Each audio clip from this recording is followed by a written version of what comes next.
Microwave sterilizing steps. Wash your hands.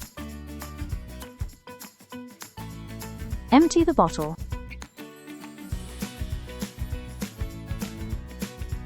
Take the bottle apart. Wash the bottle parts under the tap.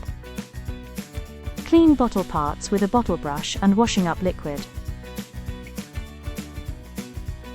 Wash off the soap. Add all the bottle parts and any dummies.